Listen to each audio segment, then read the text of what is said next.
Welcome back to the Deep Dive. Today, we've got the breakdown of that Georgia Bulldogs game against the Charlotte 49ers. A pretty dominant win at home. Dominant is probably an understatement. I mean, 35-3.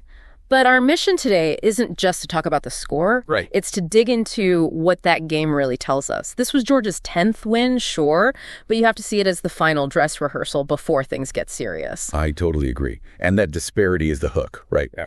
Georgia gets win number 10, Charlotte gets loss number 10. When the talent gap is that big, a coach's focus, it just completely shifts. It becomes all about evaluation.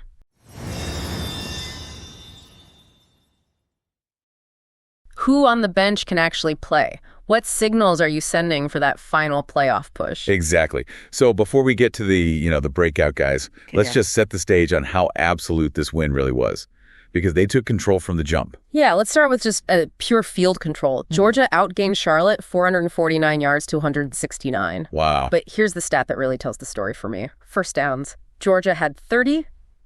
And Charlotte. 30 versus 7.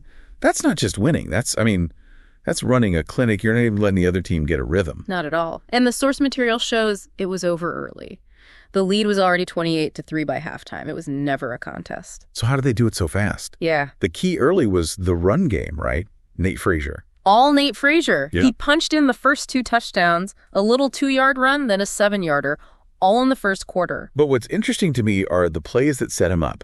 It shows Gunnar Stockton, the QB, was executing the game plan just perfectly. He really was. Yeah. On that first drive, Stockton hits the tight end, Lawson Lucky, for a big 29-yard gain. Yep. Then the next drive, a 17-yarder to Zachariah Branch. These aren't just Hail Marys. They're smart, efficient plays to move the chains. And it forces the defense to back off the line. Exactly. It opens up those easy running lanes for Frazier. It was just methodical. That's the word. Methodical. Which let them go to the bench pretty much right away. That shows a ton of confidence. But okay, before we get to the other guys who stepped up, we should probably mention Charlotte's only score. We should, yeah, because it came off a mistake. A rare one. The only way they were going to score, really, they needed a gift. Late in the half, their safety, Jacarius Conley, picks off Stockton. Mm-hmm. The defense holds, of course. They don't give up a touchdown, but the field position was good enough. Liam Boyd hits a 42-yard field goal right as the half expires. So 28-3 at the break. It really just felt like a consolation prize. Totally. It wasn't a momentum shift. The game was already decided. Georgia's defense had made its point. And that's the perfect transition. That defense plus the offensive depth. That's the real story. Let's talk about the guy who became the face of this deep dive. Freshman running back Bo Walker. Walker was definitely the surprise headline. You have to look at his usage before this game. He had what, like 13 carries all season? 13. He was deep on the depth chart. This game was a clear signal from the coaches, like, okay, kid, let's see what you've got with some real volume. And he delivered. Yeah. More than delivered. He scored the first 3 touchdowns of his entire career. Runs from 15, 12, and 3 yards. For a young player, that's just a massive confidence boost. It's more than that, though. It's a statement. He finished with 9 carries, 47 yards, which is solid, but here's the interesting part. The versatility. He caught his first 2 passes. For a freshman, a reserve, to come in and do all that, score 3 times, show power, show he can catch, it says so much about Georgia's recruiting. It's elite. It really is. They don't just collect stars. They find guys who can step in and execute a complex system from day one. It just speaks to the whole program infrastructure. When one guy rests, the next guy up is just as good. That's stability. And speaking of which, let's look at the quarterbacks. Right, because Stockton was super efficient. 17 of 21 for 196 yards. He looked composed, made good decisions, apart from that 1 interception. He proved he can manage that offense at a high level. A really, really solid number 2. And then Ryan Puglisi comes in midway through the third. He goes 7 of 11 for 49 yards. Now, in a blowout like that, a lot of teams would just simplify the playbook, run, run, run. But what did you see from him? Well, the focus did shift a bit, more clock management. But he handled it. He kept the offense moving, didn't make any big mistakes. Which is critical for his development. For sure. For Georgia, it's about proving the system works no matter who's under center. And I think this game proved that point perfectly. Okay, so continuity on offense, check. But a 35-3 score means the defense deserves just as much credit. And again, it was the young guys making plays. The defense was just Absolute, especially when Charlotte actually managed to cross midfield. Ellis Robinson IV, a redshirt freshman corner. It's his third interception of the season. Team high. A redshirt freshman is leading your team in picks. That tells you everything you need to know about the next wave of talent in that secondary. And it wasn't just him. Fourth quarter, Charlotte is actually threatening to score. They're inside the 20.